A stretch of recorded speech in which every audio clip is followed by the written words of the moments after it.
Life during the Bubonic Plague. In the mid-14th century, a silent terror swept across continents.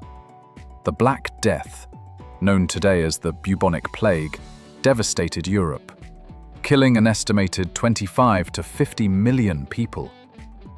But what was life truly like during this catastrophic event?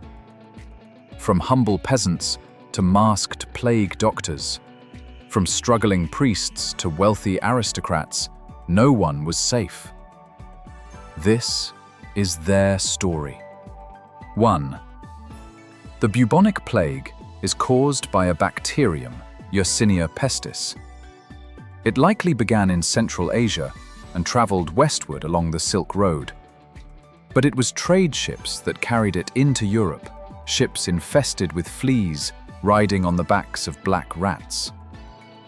There were 3 forms of the plague: bubonic, which caused swollen lymph nodes called buboes and spread through flea bites; septicemic, which entered the bloodstream, often leading to death before symptoms even appeared; and pneumonic, the most contagious, passed from person to person through coughing and sneezing.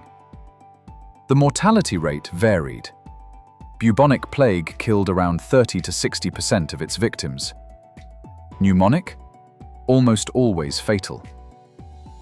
To many, it seemed like the end of days. For peasants, daily life was already brutal, dominated by hunger, back-breaking labor, and poverty. Then came the plague. Entire villages were wiped out, families buried in mass graves, fields left untended. Some turned to prayer, others blamed Jews, foreigners, or even the alignment of the planets. Desperate for protection, people burned herbs, wore charms, or carried posies in their clothing, hoping to ward off the bad air. Those who survived found themselves in a transformed world. With so many dead, labor became scarce. Peasants demanded better pay, and sometimes got it. For the first time, the rigid structure of feudalism began to crack. They are one of history's most haunting symbols: the plague doctors, covered head to toe in waxed leather, gloves, goggles, a wide-brimmed hat, and of course, the beaked mask, stuffed with herbs like lavender, mint, or cloves. They believed the mask would protect them from miasma, the poisonous air thought to spread disease. Armed with wooden sticks, they kept their distance, poking at the sick or pointing in silence. Most plague doctors weren't trained physicians. Some were hired by towns simply to keep death records or count the bodies.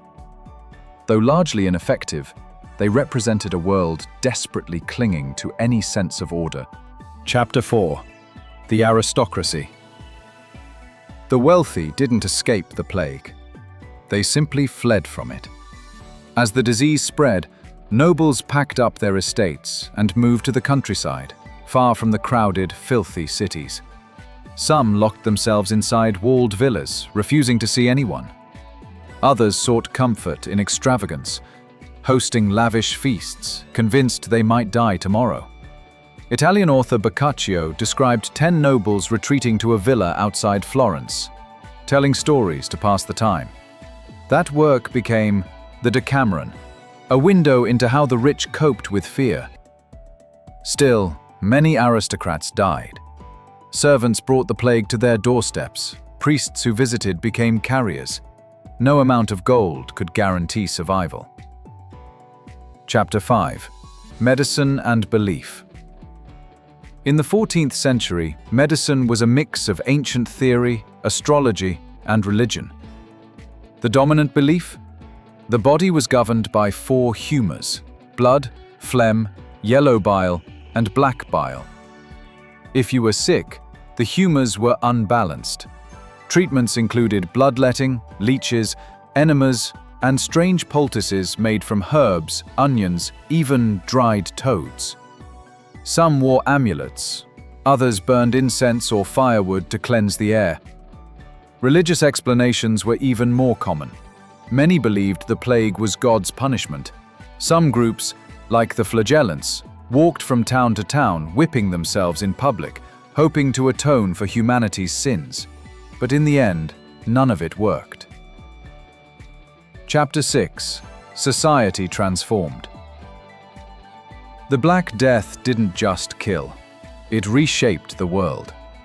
The labor shortage gave surviving peasants more bargaining power. Serfdom began to collapse. Cities, once overflowing, stood half empty. Churches lost power as priests died in droves. In art and literature, themes of death, decay, and the afterlife became dominant. Skeletons danced in murals. Poems spoke of plague carts and lonely burials. But with the old systems crumbling, new ideas began to emerge. A slow shift towards science, individualism, and, eventually, the Renaissance. In its wake, the plague left devastation, but also change. The Black Death was not just a disease, it was a mirror, revealing the fragility of life and the resilience of those who survived.